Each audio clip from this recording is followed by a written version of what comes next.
She opened her door to save a crying baby and walked straight into a secret powerful men would kill to keep buried.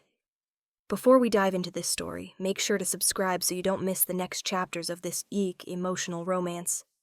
The sound cut through her sleep like a blade. At first, she thought she was dreaming. The wind had been brutal all night, howling down the narrow street, rattling her old windows like it wanted in. December had settled over the city hard and merciless, the kind of cold that sank into brick and bone alike. But this sound was different. Not the wind, not the pipes, not the distant hum of traffic waking for the morning. It was crying, thin, fragile, desperate. Her eyes flew open as another weak wail drifted through the quiet apartment. The clock on her nightstand glowed 6:12 a.m. Outside, the sky was still that dull blue-gray that came before sunrise, when the world felt half forgotten. She sat up, heart pounding. No one on her block had a baby. She knew that much. The building was mostly elderly tenants and single professionals who came and went without learning each other's names. Babies didn't belong here. The cry came again, closer this time, right outside. She swung her legs out of bed, feet hitting the cold floor, and pulled her robe tighter around herself as she moved down the narrow hallway. Every step filled her with a growing sense of unease, the kind that made your instincts whisper that something was wrong before your mind could explain why. At the door, she hesitated. The crying had softened, as if the source was tiring, running out of strength. "Hello?" she called quietly, her voice sounding too loud in the stillness. No answer. Just another small, broken cry. Her hand trembled as she unlocked the door and pulled it open. Cold air rushed inside immediately, biting at her skin, carrying the sharp, clean scent of snow. Her breath caught in her throat. On her doorstep lay a baby, a newborn. Tiny. Impossible. The child was wrapped tightly in a thick red Christmas blanket, the fabric dusted with snow, the color shockingly vivid against the gray concrete.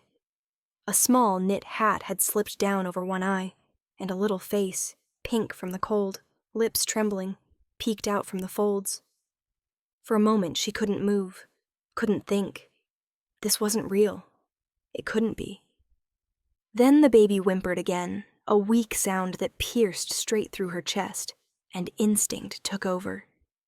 She dropped to her knees without thinking, hands shaking as she peeled back the edge of the blanket.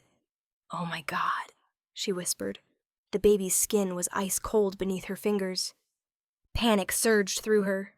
She scooped the child up, cradling him against her chest, shielding him from the wind as she stumbled back inside and kicked the door shut behind her.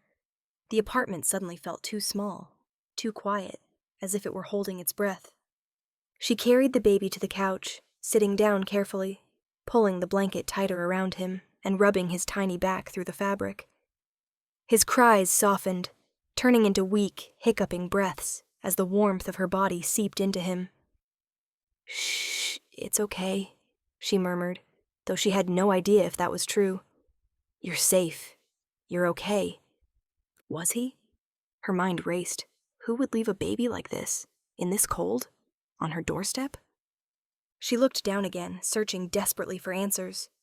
A note, a tag, anything. There was nothing tucked into the blanket, no envelope wedged beneath his tiny body, no explanation, no apology, no name, just the baby, and the blanket. She frowned, fingers brushing over the fabric. It was expensive, thick, soft, clearly new. Not something picked up in a hurry. Not something someone without means would use. That realization sent a chill through her that had nothing to do with the cold. This wasn't carelessness. It was deliberate. She stood, still holding the baby, and glanced toward the door, suddenly aware of how exposed it felt. The street outside was quiet, snow piled along the curbs, tire tracks frozen in place. No footprints led away from her door, only the faint impression where someone had stood long enough to set the child down. Whoever had left him hadn't hesitated, hadn't looked back. The baby stirred, eyes fluttering open briefly, dark, unfocused, impossibly small. Her throat tightened painfully. You weren't meant to be found, she whispered, the words slipping out before she could stop them. The thought lodged deep in her chest, heavy and unsettling. This wasn't an abandoned child. It felt like a message, or a mistake, or both. She pulled the baby closer, wrapping herself around him protectively as dawn began to creep toward the windows. Somewhere outside, a car engine turned over in the distance, and though she didn't know it yet, the quiet of the morning was already breaking, because the man who would come for that child was on his way. The apartment filled with the soft sounds of survival. The baby's breathing evened out as warmth slowly returned to his tiny body, each small rise and fall of his chest easing the panic lodged in her throat. She laid him carefully on the couch, cushioning him with pillows, then hurried to turn the heat higher, her fingers fumbling with the old thermostat until it clicked obediently. "You're okay," she whispered again, though now the words felt less like reassurance and more like a promise she wasn't sure she could keep. She moved with quiet urgency, the way people do when fear sharpens focus instead of stealing it. She fetched clean towels, warming them briefly near the radiator before tucking them around him. She poured hot water into a mug and set it nearby, the steam fogging the air, adding a layer of warmth to the room. Everything she did was instinctive, automatic, muscle memory from a life that had taught her how quickly things could fall apart. Only when she finally sat down did she allow herself to really look at him. He was impossibly small, newborn small.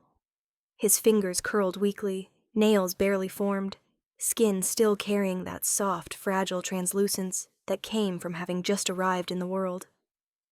A faint mark, a hospital band indentation, circled his wrist, though the band itself was gone. Her stomach tightened. Hospitals didn't send babies home without paperwork, without records, without someone signing their name. Someone had erased his past. She examined the blanket again, slower this time. The red fabric was thick wool, lined with silk on the inside, embroidered subtly along one corner with a tiny crest she didn't recognize. It wasn't festive. It was deliberate. Custom. This wasn't something bought in a rush. This was something chosen. Her pulse quickened. "Who are you?" she murmured to the baby. "And why were you left with me?" The baby stirred, a tiny fist pressing against the blanket, lips puckering as if searching for something familiar. Her heart twisted painfully. She gently touched his cheek, and he turned toward her warmth instinctively. Desperation. That was what she saw now. Not abandonment, not cruelty. Fear. She rose again, suddenly restless, and walked toward the window. Carefully, she pulled the curtain back just enough to peer outside. The street was still quiet, but not empty. A black sedan sat across the road, engine off, windows dark. It hadn't been there last night. She was sure of it. She noticed things like that. When you lived alone, awareness became a habit. She watched it for a long moment. Nothing happened. No doors opened. No lights flicked on. Still, unease crept up her spine. She let the curtain fall back into place and turned, leaning against the wall as if grounding herself. Her mind raced through possibilities. Someone planning to return. Someone watching to see if the baby would be taken inside. Someone waiting to decide what came next. Her gaze dropped back to the child. "You weren't meant to disappear," she said softly. "You were meant to be found. Just not by me." The baby made a small sound, somewhere between a sigh and a whimper, and her resolve hardened. Whoever had left him here had made her part of this, whether she wanted to be or not. She reached for her phone, hesitating only a second before unlocking it. Calling the police felt obvious, necessary. And yet something deep in her chest resisted the idea. Not fear of authority, fear of consequence. What if calling them was exactly what whoever left him was hoping for? What if it wasn't safe? She lowered the phone slowly, eyes drifting back to the window, to the silent car across the street. Her reflection stared back at her faintly in the glass, tired, pale, eyes too alert for the early hour. The baby's eyes fluttered open again, dark and unfocused, and this time he let out a small, hoarse cry. Not loud, almost restrained, as if he'd already learned the world wasn't kind to noise. Her chest tightened. She crossed the room in 2 steps and gathered him up again, pressing him gently against her shoulder, rocking slowly. His body relaxed almost immediately, breath evening out, fingers clutching weakly at her robe. "Someone was very afraid," she whispered, "afraid enough to trust a stranger." Outside, the black sedan's engine turned over softly. She froze. Through the thin curtain, headlights flared briefly, then dimmed. The car didn't leave. It stayed, watching. And in that moment, holding a baby with no past and a future already heavy with danger, she understood one chilling truth. Whatever this was, it wasn't over. It was only just beginning. The knock came just as the baby finally fell asleep. It wasn't loud. It wasn't rushed. It was controlled. 3 measured knocks that carried an authority far heavier than their sound. Her breath caught instantly. She froze in the middle of the living room, the baby tucked against her shoulder, his small weight warm now, real in a way that grounded her even as fear crept up her spine. Outside, the morning had brightened slightly, snow reflecting pale light across the street. And then she saw it through the narrow slit in the curtain. The black car was closer now, parked directly in front of her building. Her pulse pounded in her ears. Slowly, carefully, she shifted the baby into one arm and peered through the peephole. A man stood on the other side of her door, tall, broad-shouldered, dark coat dusted with snow like he'd walked straight through the storm instead of around it. His hair was damp, his jaw tight, eyes sharp and restless, scanning the hallway as if expecting danger to emerge from the walls themselves. Fear lived in his eyes. Not the frantic kind, the controlled kind that came from someone used to being hunted. Her hand tightened instinctively around the baby. Another knock, firmer this time. "I know you're awake," the man said through the door, his voice low, roughened by cold. Or something worse. "Please, open it." She swallowed hard. Every instinct screamed at her not to. She didn't know him, didn't owe him anything. And yet, the baby stirred against her chest at the sound of his voice, letting out a small, unsettled whimper. The man heard it. His breath hitched audibly on the other side of the door. "Thank God," he muttered, more to himself than to her. Then louder, urgent but still restrained. "He's alive." Her heart skipped painfully. Alive? She didn't ask how he knew. She unlocked the door with shaking fingers and opened it just enough to keep the chain in place. Cold air rushed in. So did tension. The man's gaze dropped instantly to the bundle in her arms. His entire posture shifted, not softening but tightening, as if something deep and dangerous had snapped into focus. "That child," he said, voice rough. "That baby you're holding." She pulled back instinctively. "Who are you?" His eyes lifted to hers, dark and intense, rimmed with exhaustion and something dangerously close to panic. Snow clung to his lashes. There was blood on his knuckle, fresh, poorly wiped away. "That child," he repeated, slower now, as if anchoring himself to the words, "is mine." The hallway seemed to tilt. "No," she said automatically. "That's not possible." "It is," he replied. "And I don't have time to explain everything right now." "You think you can just show up and—" "Someone tried to kill him," he cut in sharply, the control in his voice cracking just enough to let the truth bleed through. "They failed. Barely. And they will come back." Her mouth went dry. The baby stirred again, his small hand pressing against her collarbone, and the man's gaze followed the movement with aching precision. He took an unconscious step forward, stopping himself just before the chain pulled tight. "I would never leave him like that," he said, as if reading her thoughts. "Not in the cold. Not alone. Whoever put him on your doorstep wasn't trying to abandon him." "Then why?" Her voice shook despite her effort. "Why my door?" His jaw clenched. He looked past her briefly, scanning the interior of her apartment with a strategist's eye. Exits, angles, blind spots. "Because you're invisible," he said quietly. "Or you were." Her skin prickled. "You live alone. No partner, no children, no obvious connections. You don't draw attention." His eyes returned to hers. "You were supposed to be temporary." Temporary. "And now?" she whispered. "Now," he said, lowering his voice as footsteps echoed faintly outside the building. "You're the only person I trust to keep him alive."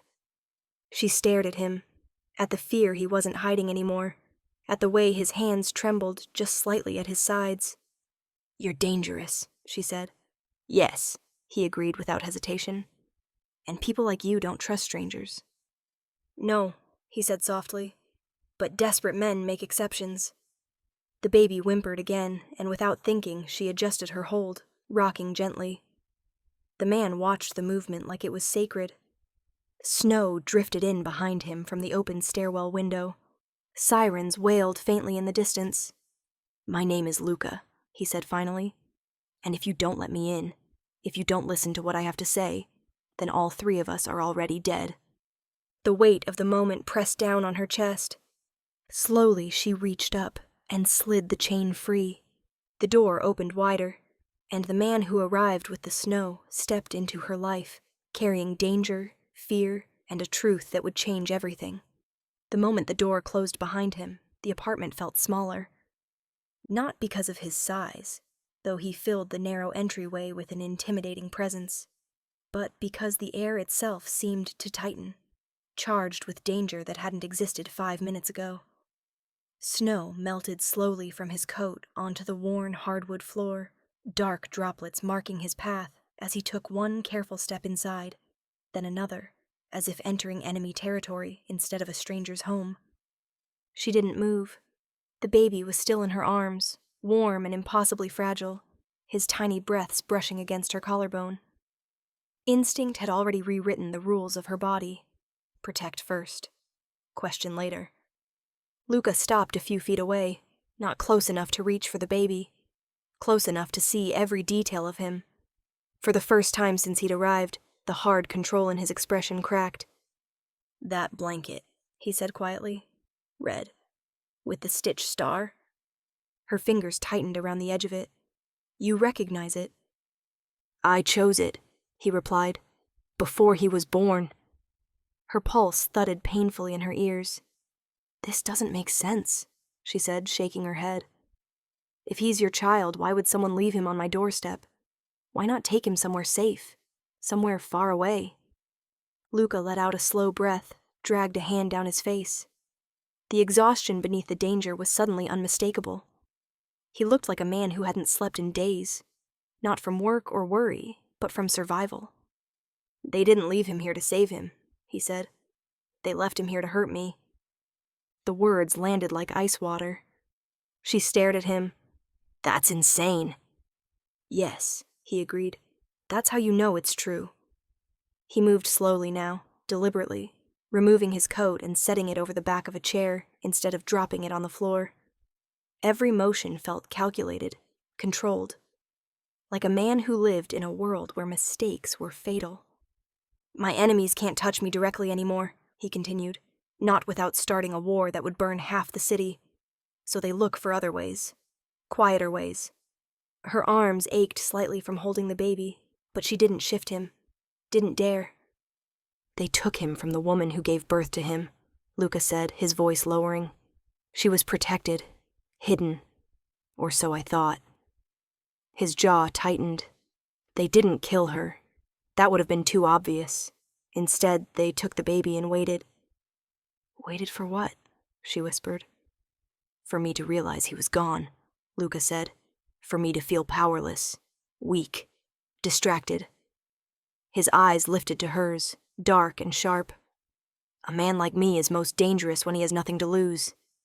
So they gave me something precious, and put it just out of reach." Her stomach twisted. "They left him here because they knew I would find him," he continued, "and because they knew I wouldn't be able to move fast enough to stop what comes next." She swallowed hard. "What comes next?" "They come back," he said simply. To see if I took the bait. To see who opened the door.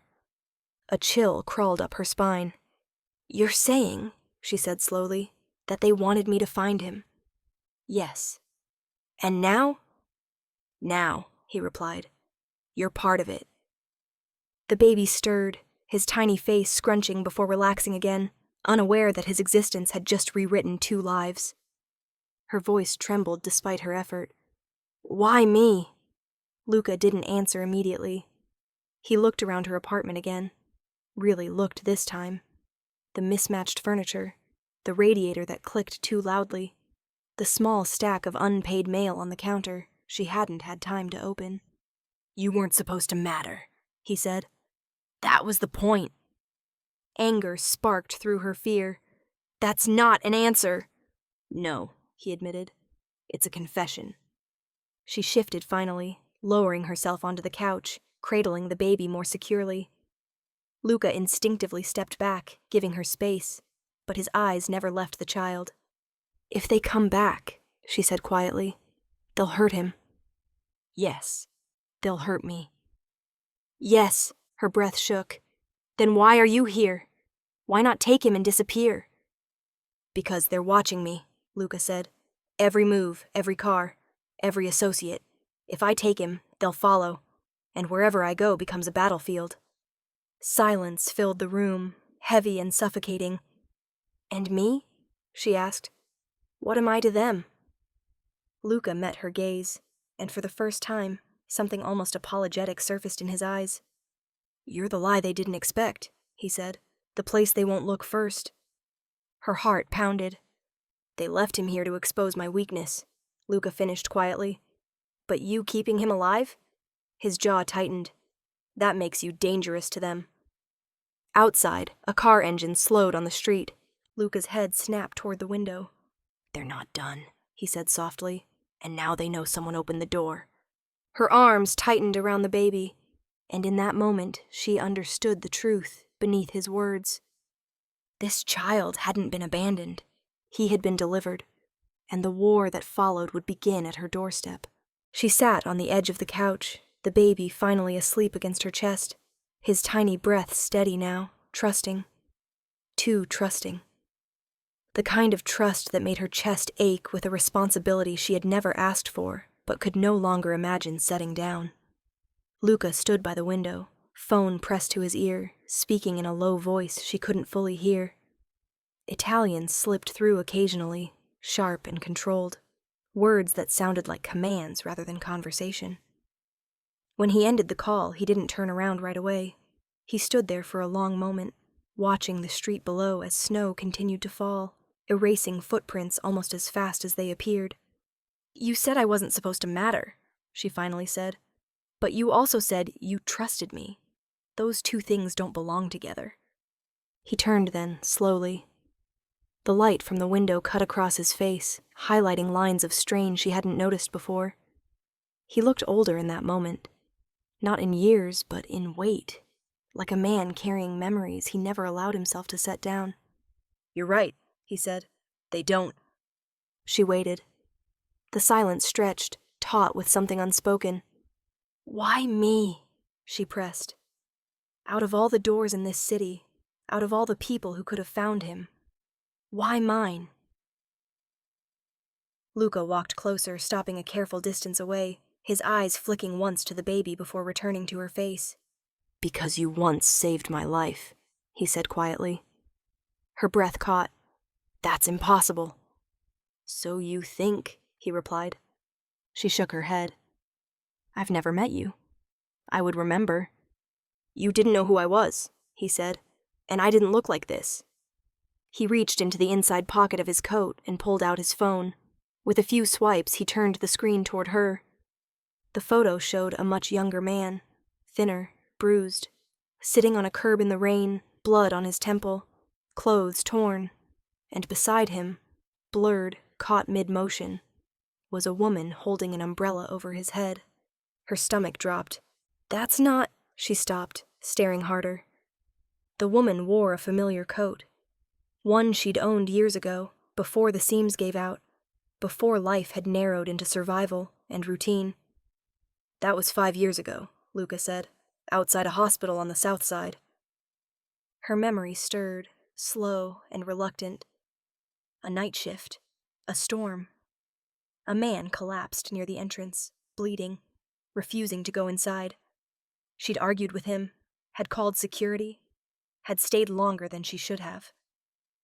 I gave him my scarf, she whispered, the memory snapping suddenly into focus. He was shaking. I thought he was in shock. You stayed until the paramedics arrived, Luca said. You held pressure on a wound that would have killed me if you hadn't. Her hands trembled. You didn't ask my name, he continued. You didn't ask for anything. You didn't even wait for thanks. You just walked back into the rain when they took me inside. She looked down at the sleeping baby, her heart pounding. I was nobody then, Luca said softly, or so I wanted the world to believe. That night, I learned something important. What? She asked. That there are people who help without wanting power, he said. People who see a man bleeding and don't ask what he deserves. Her throat tightened. I never forgot your face, he added. But I forgot your name. It took years to find you again. And when I did, you were exactly where I needed you to be. The weight of his words settled over her like snow, quiet, suffocating. So this wasn't random, she said. No, he replied. It was faith. Her pulse raced. You let your enemies bring your child to my door because of something I did years ago without even remembering you? I trusted you then, he said. And you proved me right today. She let out a shaky breath. That doesn't make me safe. That makes me exposed. Yes, Luca agreed.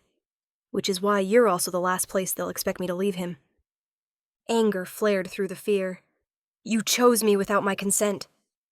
I chose you because you're still the same woman, he said quietly. The one who doesn't turn away. She stood abruptly, the baby stirring slightly but not waking. I didn't agree to be part of your war. Luca's voice softened. No, you didn't. And if I could undo that, I would. She met his gaze. Then why don't you take him and go? Because, he said, stepping closer, stopping just short of touching her. If I do, they'll follow. And if they follow, they'll kill him. Silence pressed in. You, Luca continued, are the one place he's not a weapon. Her heart ached at the truth beneath the danger. You didn't choose me because I'm invisible, she said slowly. You chose me because I'm human. His eyes darkened. And because you remind me what it costs to lose that. Outside, the snow kept falling.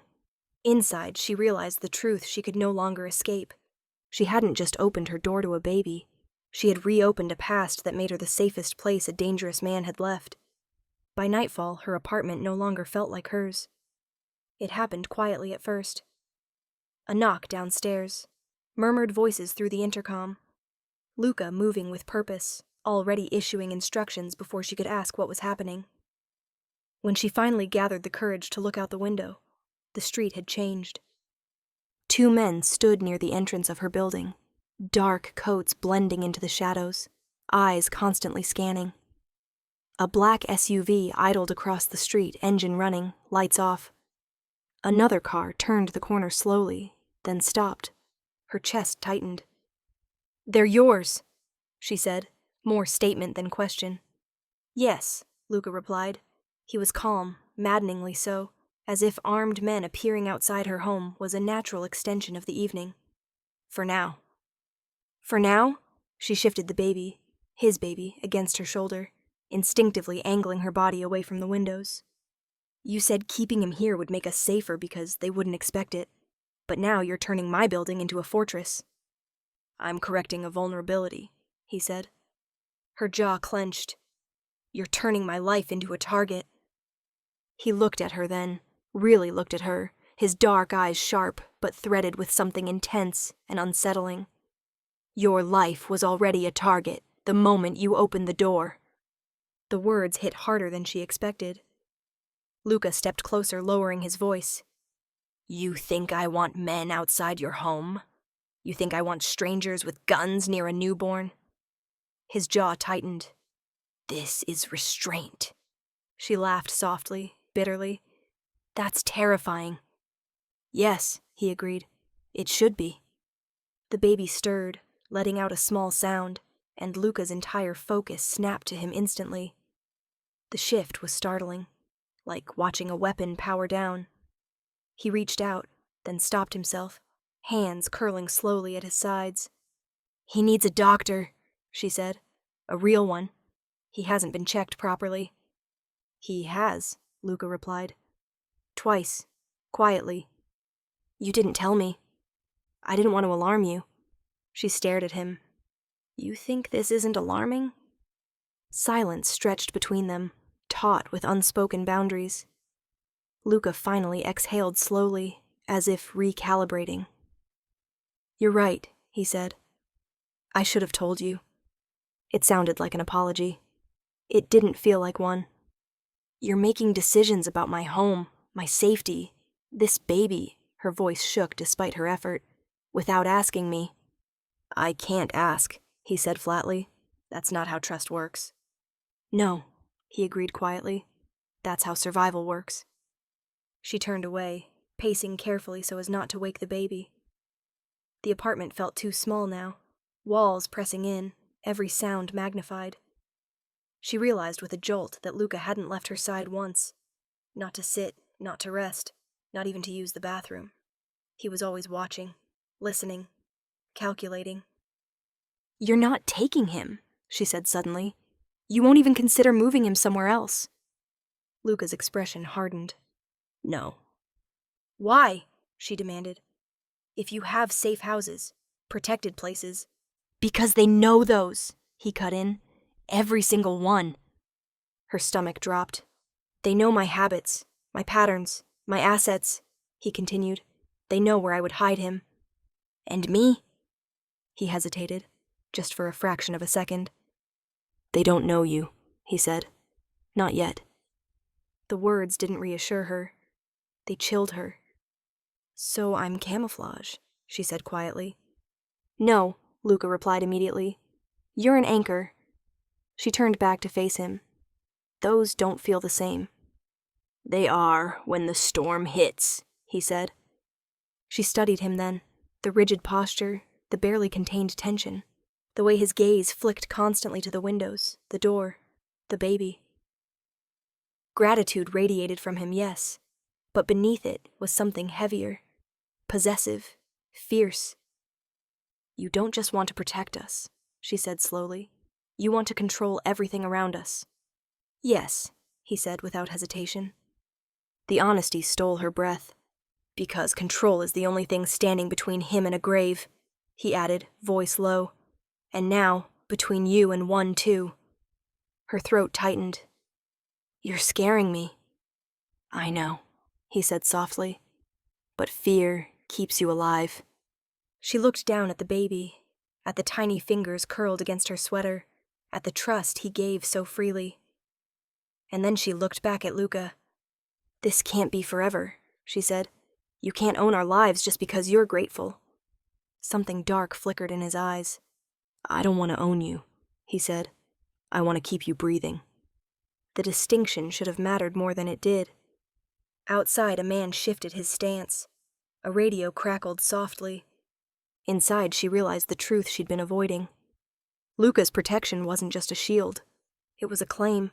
And once a man like him decided something was his responsibility, letting go was not something he knew how to do. The first threat didn't come with violence. It came quietly, disguised as coincidence. She noticed it when she went to the kitchen to warm a bottle. The baby was fussing softly, that fragile, broken sound that still made her heart lurch every time.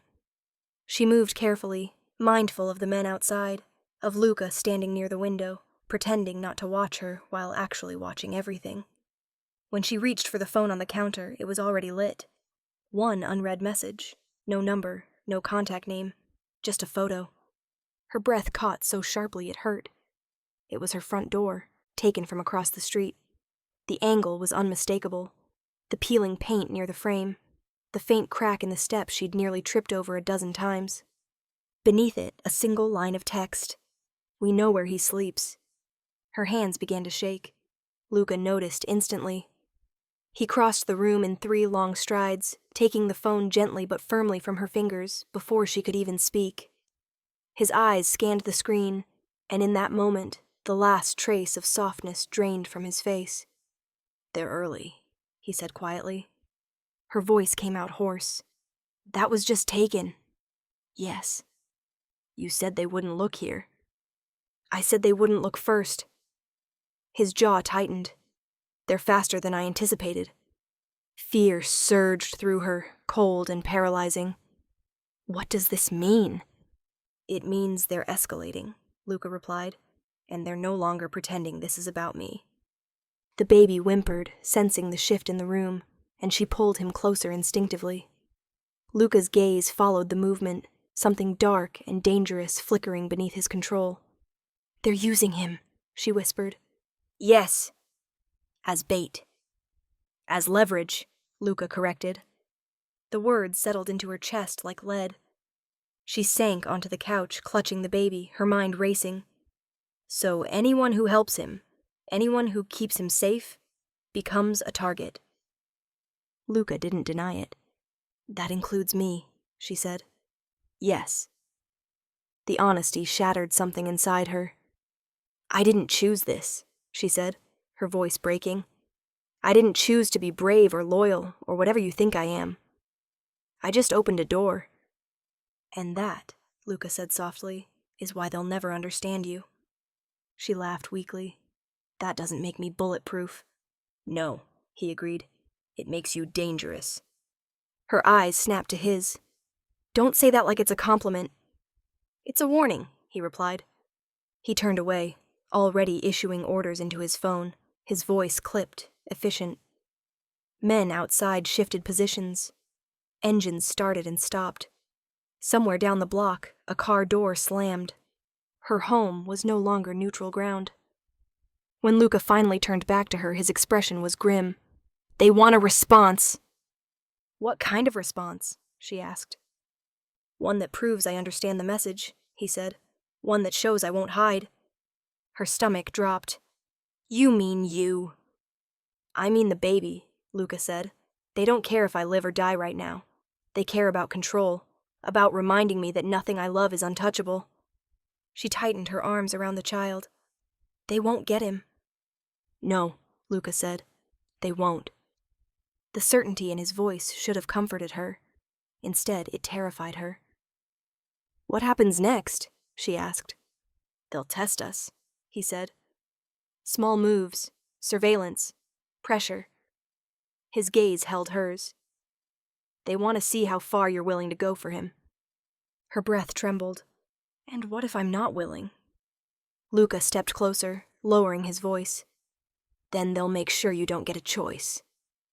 Silence stretched between them, heavy and unbearable. "This baby isn't just yours," she said slowly. "He's a weapon." "Yes." "And by keeping him here, by loving him, I've put a target on my back." Luca's jaw clenched. "I tried to keep you out of it." "You failed," she said flatly. "Yes," he admitted. "Because I underestimated how quickly you'd become essential." Her chest tightened at the word. Essential.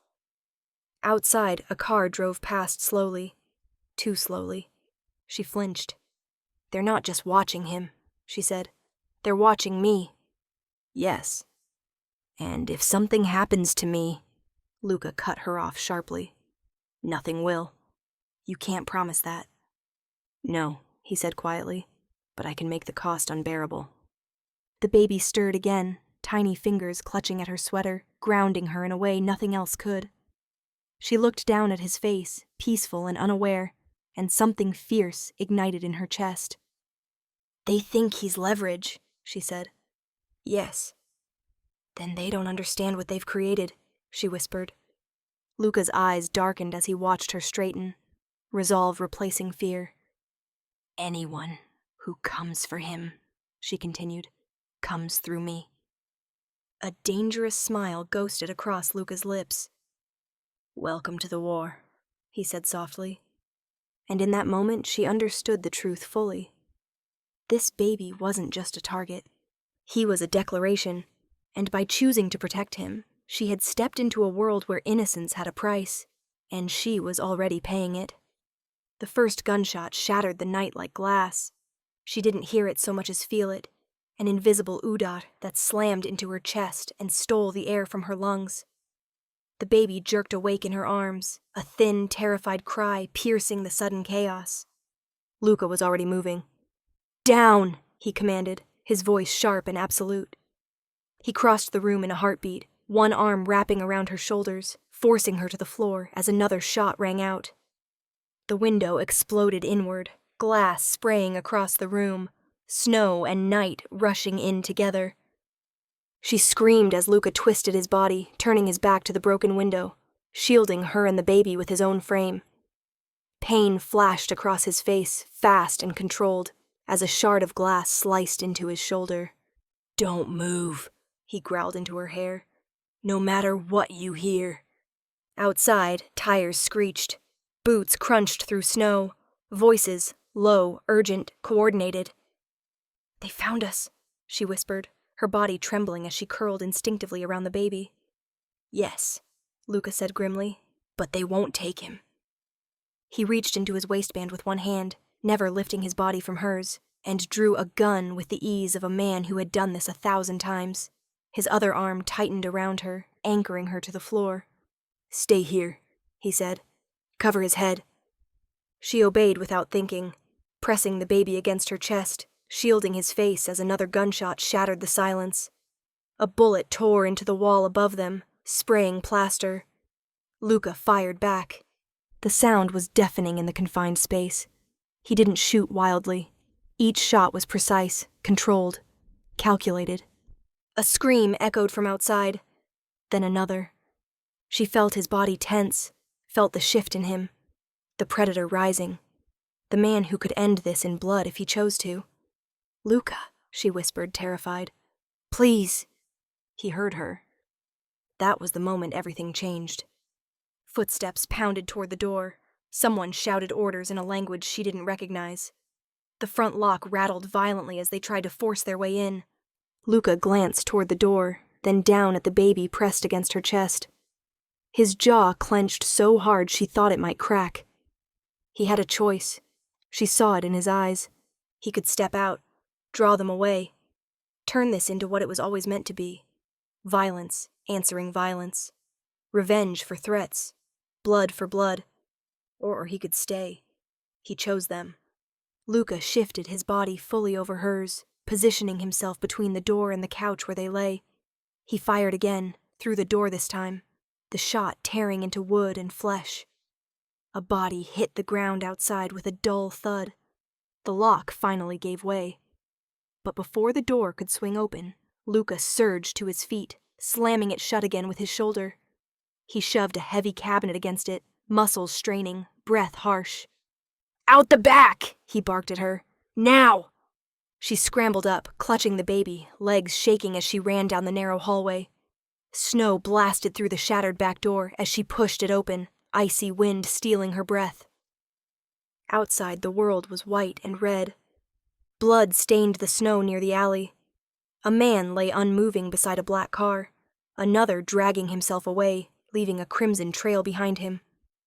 Luca appeared behind her, moving fast despite the blood soaking through his coat. He didn't look at the fallen men, didn't finish them.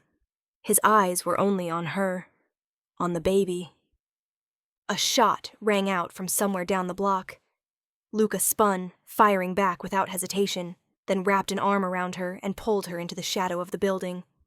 "You hurt?" he demanded, scanning her frantically. "No," she gasped. "The baby." "He's breathing," Luca said instantly, relief flashing across his face before hardening into fury.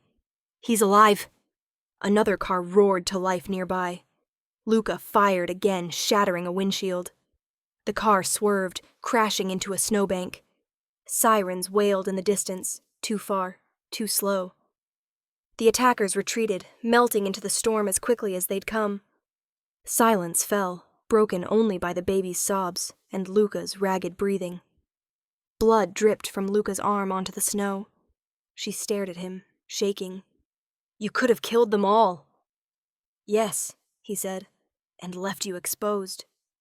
His voice softened as he cupped the baby's head gently, his thumb brushing over tiny curls.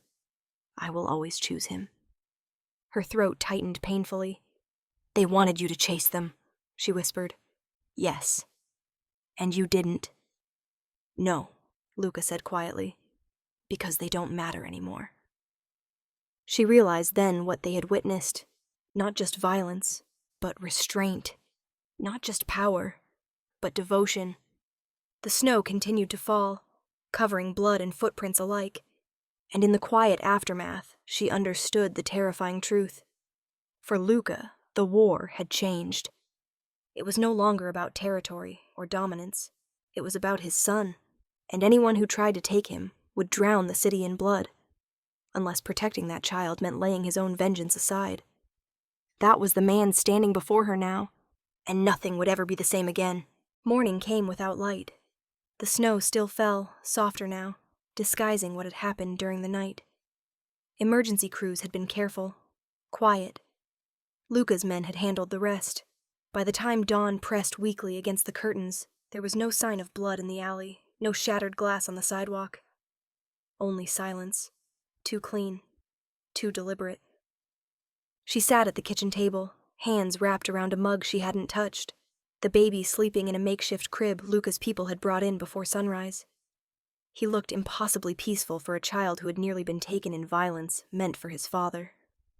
Luca stood across the room, jacket discarded, a fresh bandage wrapped around his arm.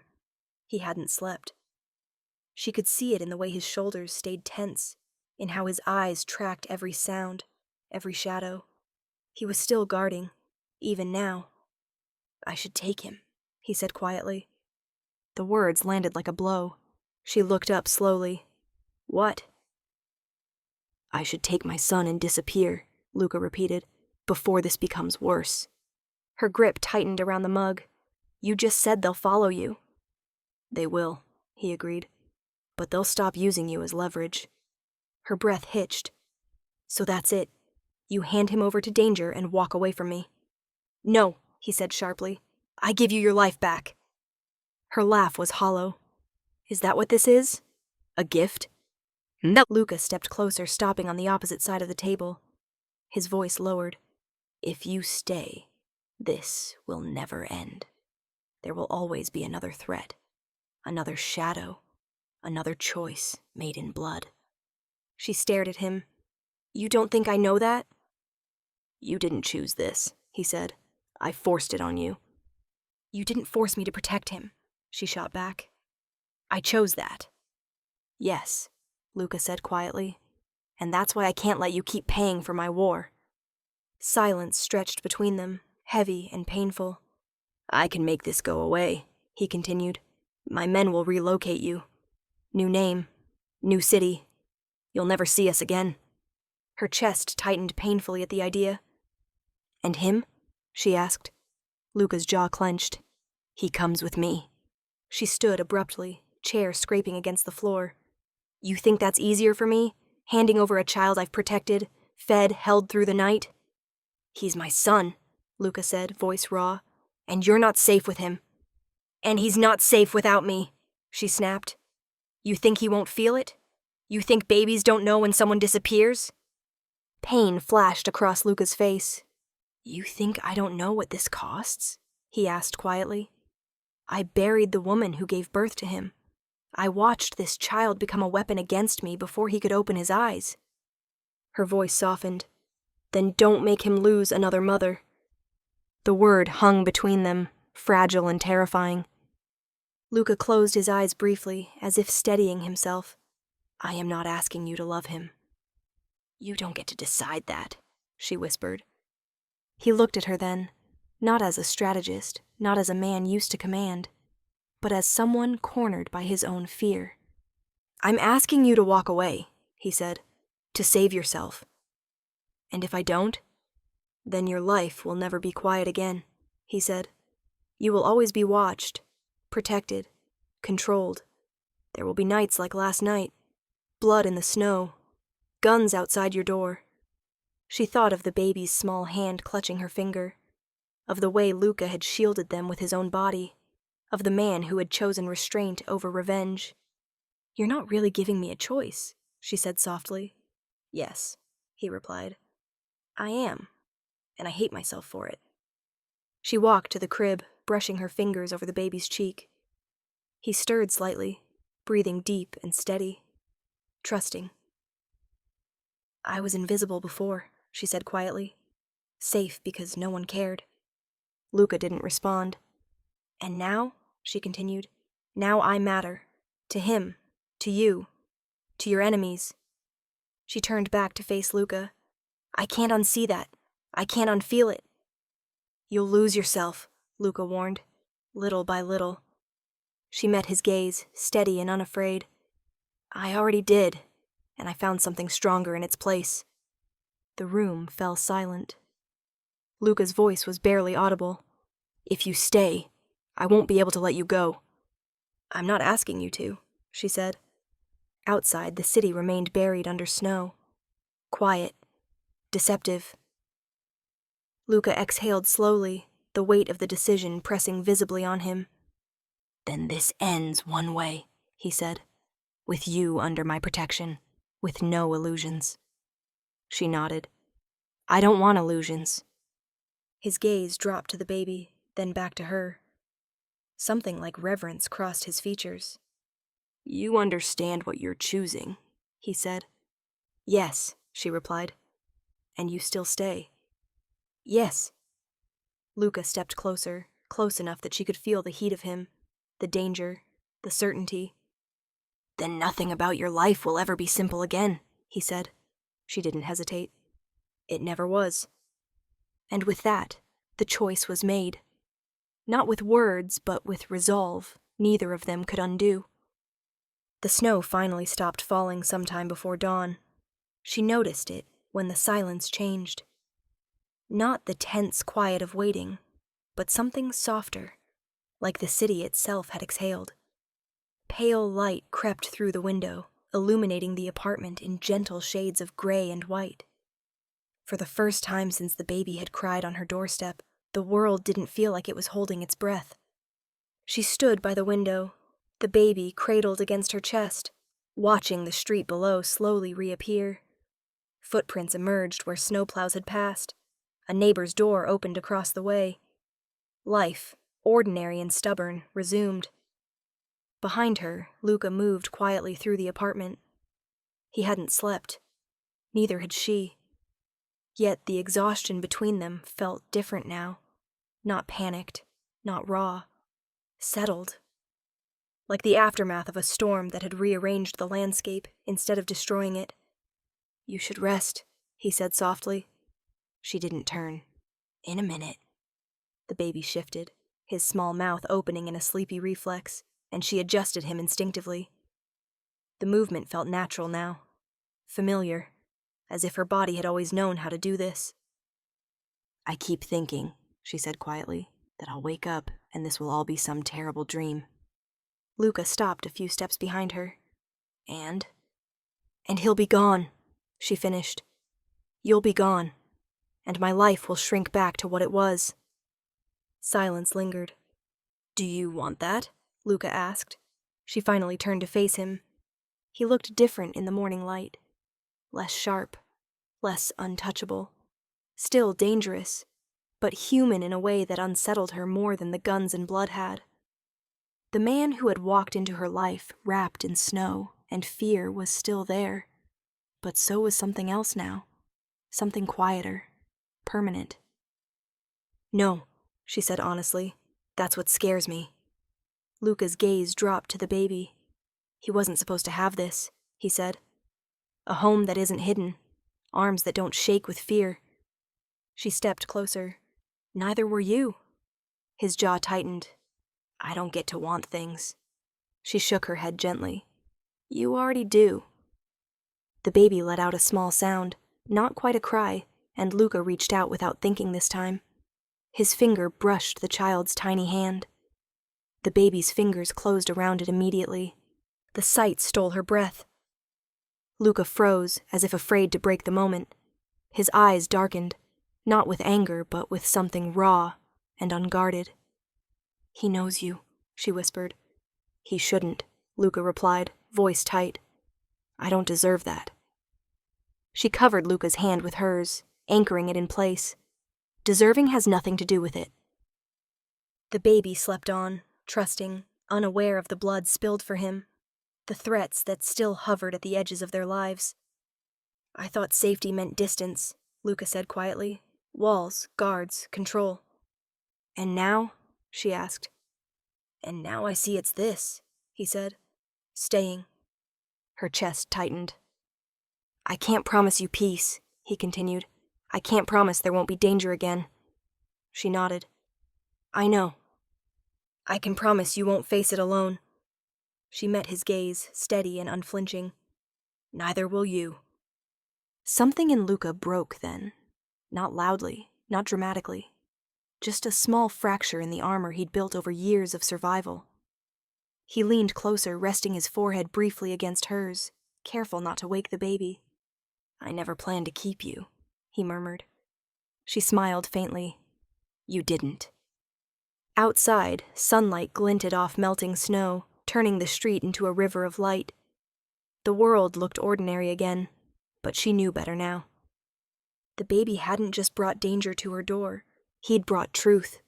That safety wasn't the absence of fear, but the presence of someone who would stand between you and it. That love didn't always arrive gently. Sometimes it came wrapped in snow and blood and impossible choices. Walking away now would mean more than losing protection. It would mean losing the quiet weight of the baby in her arms. Losing the man who had chosen restraint over revenge. Losing a family forged not by ease, but by survival. She looked down at the child, then back at Luca. Whatever comes next, she said softly, we face it together. Luca nodded once, solemn and absolute. Together. And in the fragile warmth of that cold morning, she understood the truth fully at last. Some families are born in safety. Theirs was born in the cold, and it was stronger for it.